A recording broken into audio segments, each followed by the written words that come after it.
What is up, guys? Welcome back. Sip of Sanity. It's David from Team Rubalcava Network. Hey guys, thanks for tuning in.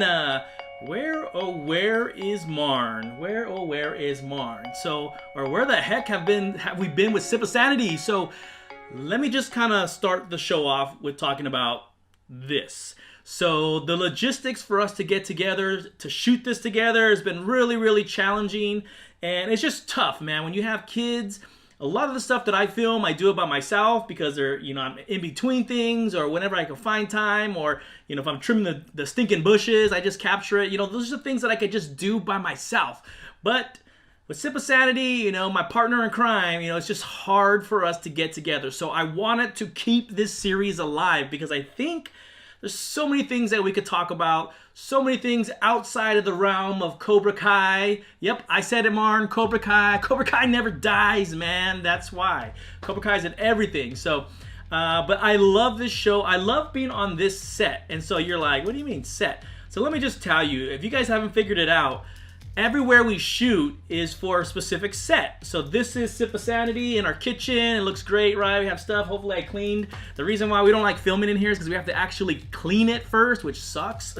Wash all the dishes so you guys can't see that. Dust everything. But then we shoot different scenes other places. So like in our dining room areas where I usually shoot Cobra Kai. So there's so many different places that we film. But this set, I just love it because it's always so bright in here. I have the blinds open. You can see the sun shining in. And it's just nice. I don't know why. I like this set. So I'm going to keep the series going. At some point, Marn will join us back. I don't know when, but she will at some point be back on the show. So that sucks. I have to keep it going by myself. So I could banter with myself all day. You guys watching my live streams, I could talk all day. I don't care. So let me just fill you in with a couple of other things going on. So excuse me, Halloween is just 2 days away, man. 2 days away. So we're getting excited about Halloween. So I'm gonna talk about something in here. I'm gonna save it for a little bit. Let me just finish my rant and then we'll talk about this. So we're gonna keep the same format. We're gonna talk about some current events. We're gonna talk about ripped from the headlines, and we're gonna talk about Netflix. So I have a series, even though it's been out for a while, I think you guys have to see it, and it kind of keeps it in the theme of Halloween. So I think you're gonna enjoy it. If you haven't seen it, you're gonna love it. If you have seen it, boom, boom, boom, boom, comments, man, because you guys are gonna get ready for in 2020 series season 2 is gonna be coming out. So check that out. So with Halloween just around the corner, guys, it's time, man. It's time. I saw Martin the other day starting to do some of the makeup or testing out some of the makeup for Julian. I'm probably going to do my outfit, which I'm going to be a Ghostbuster.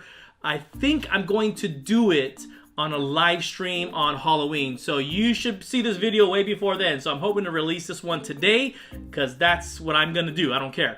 So getting ready for Halloween, Ghostbuster Proton Pack. I know the kids are going to have stuff, so it should be really good, man. I'm really excited about Halloween. Always a fun thing for our family, and I'm sure it is for you guys. So if you guys are out there and you guys are having fun during Halloween, man, don't be afraid to hashtag TRN fam. F-A-M as in Mary. Hashtag TRN fam. We want to see your pictures, guys. If you guys are on Instagram, Facebook, Twitter, put out the hashtag. I'll put it on the screen so you guys can see that. And so that way we can see what's going on in your world, guys. We appreciate it. Okay, so let's get down to business, right? Because you guys want to hear what are the top 10 Halloween movies. And because I'm releasing this a few days early, there's still time to see some of these. Okay, so I pulled up the top 100 Halloween movies. And we're not going to go through all that because we'll be here all darn day. But I'm going to go through the top 10 Halloween movies. So let's check this out. Here we go. So this is a list created by IMDb. I don't know why I always struggle to say that. For the top 100 Halloween. So this is not my list. I'm not coming up with it. I just want to show you some of these. And tell me what you guys think. Leave them in the comments. Some of these movies you may recognize. Some of them you might not have. But more than likely you have. So leave your comments below. Let me know what you think. Okay, at number 10, I have never heard of this movie, but I recognize one of the actors in it, all right? It's called When Good Ghouls Go Bad. And so it's starring Christopher Lloyd, and it looks like it came out in 2001. Never heard of it. I'm probably gonna have to check it out. I don't know what this is. It says, when a 12-year-old Danny Walker moves to his father's hometown in Minnesota, he finds that the town doesn't celebrate Halloween and things aren't quite what they appear to be. Alright, so let's check it out. So number 9, Monster House. Yeah, 2006. This is an animation adventure comedy. 3 teens discover that their neighborhood house is really living, breathing, scary monster. So this came out in 2006, you guys.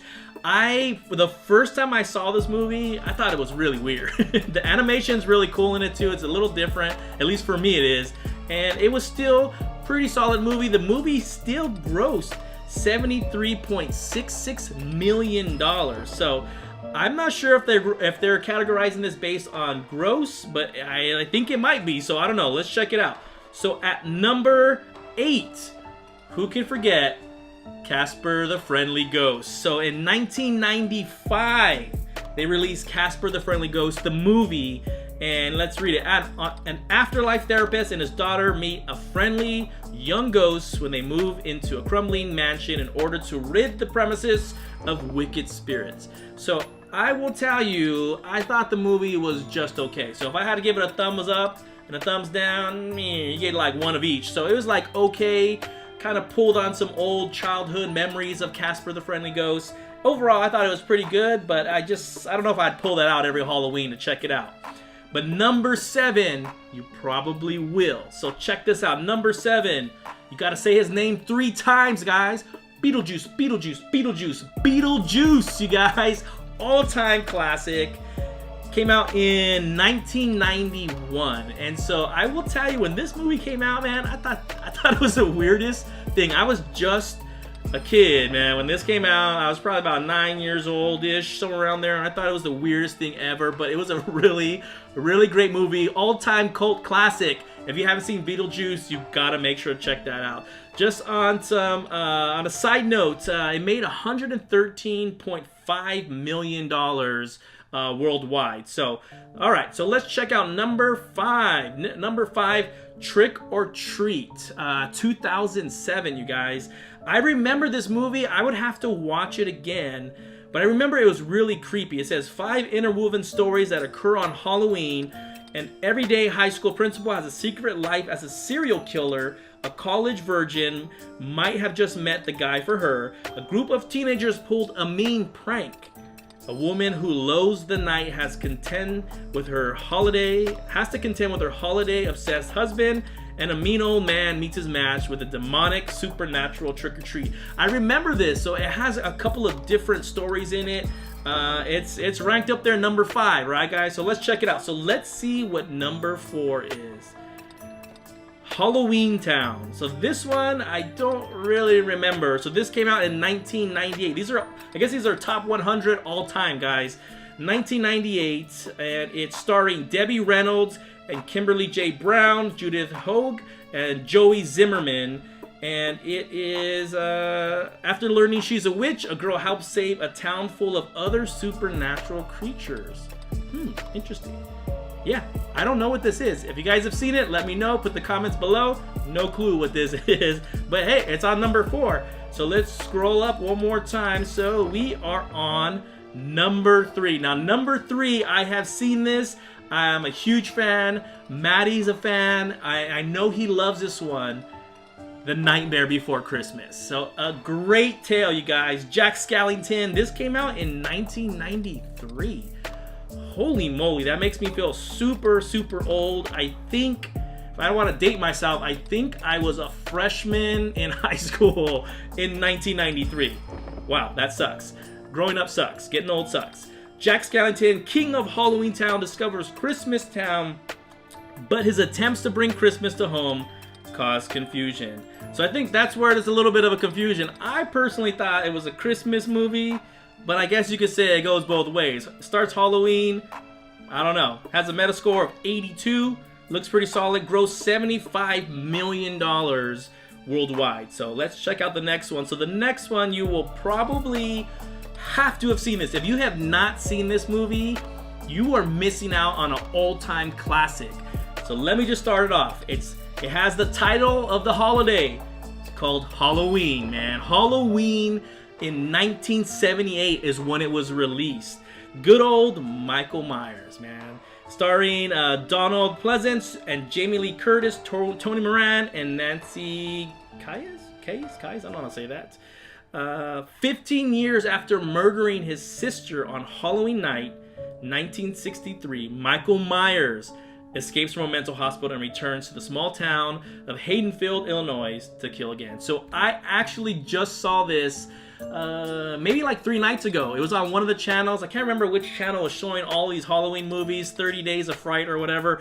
And it still holds up, guys. Still holds up. Still a great movie. Still lots of scares in there. And then, dang, you just hear that ding, ding, ding, ding, ding. Oh, that music just gives me the chills, man. So that's one of the top movies on this list at number 2. So number 1, Marn, if you would have been here, you would have been here to be able to tell them that number 1 is her all-time favorite movie, Hocus Pocus. Hocus Pocus came out in 1993. A curious youngster moves to Salem, where he struggles to fit in before awakening to a trio of diabolical witches that were executed in the 17th century, starring Bette Midler, Sarah Jessica Parker, Kathy Najimy, and Omri Katz. I don't know if I said any of those names right, but here it is. So I didn't really remember this movie, and I was forced, yes, Marn, forced to watch this just a couple of weeks ago, actually, and I still think it's a pretty darn good movie. I would have to say, I don't know if it's number 1. Like I said, this isn't my list, but I will say it is probably one of the coolest movies, and a lot of fun in there. You just gotta get into that Halloween spirit, and it's a great movie. So let me know what you guys think of all of the movies that were listed. What is your top movie? What is your favorite movie that every Halloween you're like, man, I have to watch this? Leave it in the comments below, and so we can talk about it. And if I had to think of mine would have to be Nightmare on Elm Street. And it's been a long time since I watched it, but I watched it just a few days ago, guys. Just a few days ago I saw it. Still holds up. Some of the graphics are kind of like, cheesy, whatever, but it's still a good series, a good franchise. And I will tell you, when I was a kid, Freddy Krueger scared the crap out of me, man. We used to go to my buddy Ronnie's house. Nick, you might remember this. We go to Ronnie's house, and that's all he watched was like Nightmare on Elm Street. Always watched all these crazy, stuff like that. Jason, you name it. He's always into horror flicks. And at like 8 or 9, I was not, man. So it used to scare the crap out of me. I used to have nightmares about Freddy Krueger, man. I was afraid to go to sleep because of that darn movie. But anyways, so those are your top 10 movies. Tell me what you think. All right, guys, moving on to the next segment. Boom. Netflix. Yes, so I am committed to giving you guys some good Netflix movies. I will tell you this, though, because we took so darn long to do the next episode or Sip of Sanity, 2 of the movies that I wanted to recommend are no longer available on Netflix. So unfortunately, whatever. But I will tell you one of them that I think you have to find it. And I don't know where it's at. Could be on Prime. I don't know. But it's called The Clown. And that movie is creepy as heck, man. This guy decides to dress up like a clown, finds an old clown, and then it becomes like part of his skin and whatever. And it's just like, it's creepy, crazy movie. So if you can find that, check it out. But the movie that I want, not the series, the series that I want to talk about is called Haunting of Hill House. So if you guys have not seen this, this is an awesome series about a family that purchases a home to renovate it and do all that, and all of this stuff happens in it, and you kind of follow the children. So it kind of jumps back from when they purchased it when they were young to how it's affected their lives in the future, and it has such a compelling story. And guess who is the dad? Guess who's the dad?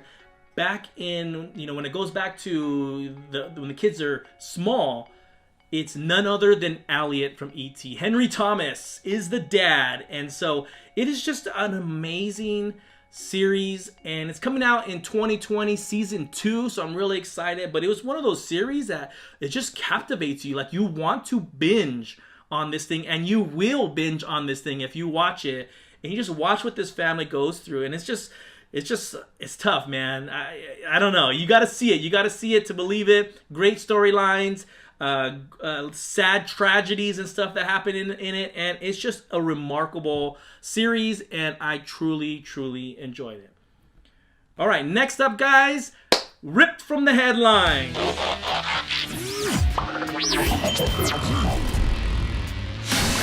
All right, guys, LoriLoughlin is back in the news, man, and unfortunately for her, things don't look good for her, man. So if you guys are aware of all the scandal that happened, all of the fallout from all of the scandal with getting their kids into college, Lori decided to not do a plea deal, not do any of that stuff, and that's kind of what she chose to do. She chose to fight it, and things are looking pretty bad for her. So let's check out this article. This was actually on People's webpage. LoriLoughlin is about to break in the wake of additional federal charges.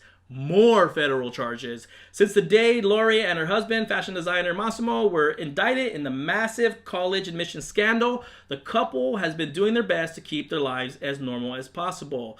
So let me show you, let me see, where else was it at?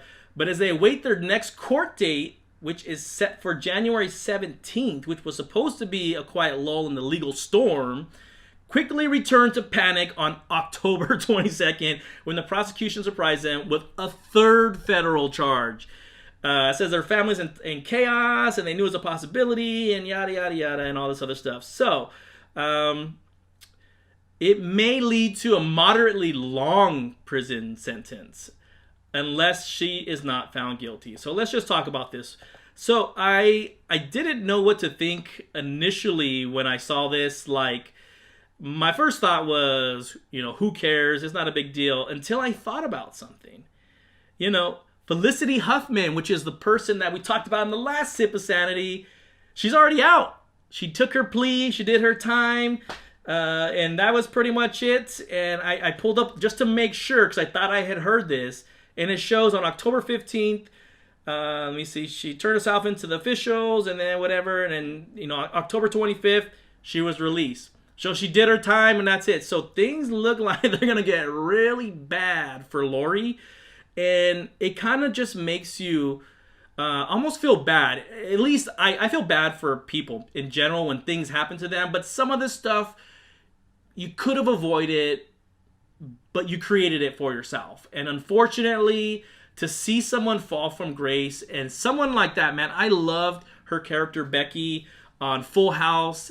Almost like a surrogate mom, growing up, watching her and Uncle Jesse and all that kind of stuff. To see her fall from grace like this is just utterly disappointing. And so it's just kind of shows you, man, that with privilege, things can happen. And, we all want the best for our children, but at what cost? And so this is why I like this show, because it leads to something we can talk about with our families. And like, would you be willing at all costs to do what it takes to set your kids up for success, even if it's bending the rules?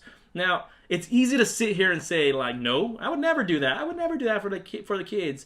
If you grew up tough, if you grew up hard, you grew up with nothing, and there's an opportunity for you to help your kids, would you be willing to do it? And that begs the question, it goes back to your moral compass of what you believe in, what you're trying to teach your children. And I, for one, personally, truly believe that with our kids, you got to teach them to do the right thing. You got to teach them that life is tough, man. There's no shortcuts. Clearly, when you take a shortcut, stuff like this can happen. Now, true, she's an actress, so it's all on display and stage. But in normal life, things happen like this. People get expelled from schools from cheating. Students get expelled for cheating. Things happen, right? So what kind of values do you want to teach your children? And these are kind of like those conversations that are good starting points with kids. Like, look at what happens when you cheat. Look what happens when you decide to use the system or try to navigate through the system to your advantage. These are all the things that can happen. And unfortunately, it is our responsibility. I shouldn't say unfortunately. It is our responsibility to raise our kids and teach them stuff and teach them values about right or wrong, not taking shortcuts. But the truth is, from a kid's standpoint and through their lens, all they see is people getting what they get without having to do without due diligence. They just get things handed to them, given to them, and then we all look at it and admire them for some reason. You know, these kids, this generation looks up to these people and admire them for getting instant gratification. And so this is my challenge to you guys, and you guys can correct me if I'm wrong. You can blow me up in the comments below. I don't really care. But you got to do your diligence with your kids. You got to teach them these fundamentals, because at the end of the day, we want to protect our children. We want to put bubbles around them. We want to make sure that, you know, sell them that life is easy and perfect and it's all tied up in a nice bow. And honestly, it's BS, man, because it's not. Doesn't matter what level of success you've had, you have gone through trials and tribulations that have shaped your character, giving you strength. Every failure in your life can be turned into some building block of something that you survived, that helped you grow, that helped you become a better person, and to take that loss and turn it into something positive. And so that is stuff that we have to teach them. And unfortunately, this generation just wants to be on the damn phones all the time. Instagram, Facebook, Twitter, YouTube. Wait, I'm on YouTube and Twitter too. I guess I am too. But, you know, this generation sees things through a different lens, and that lens is filled with illusions that aren't real. So tell me what you think, guys. I don't know. That's my food for the thought. That's it. But thanks for tuning in for another episode, guys. Sip of Sanity. We will get back on track. I just wanted to put this one out for you. I just had to do something and put it out for you. And hopefully Marn will be back on as soon as possible. But thank you guys. Thank you guys for all the support. And don't forget,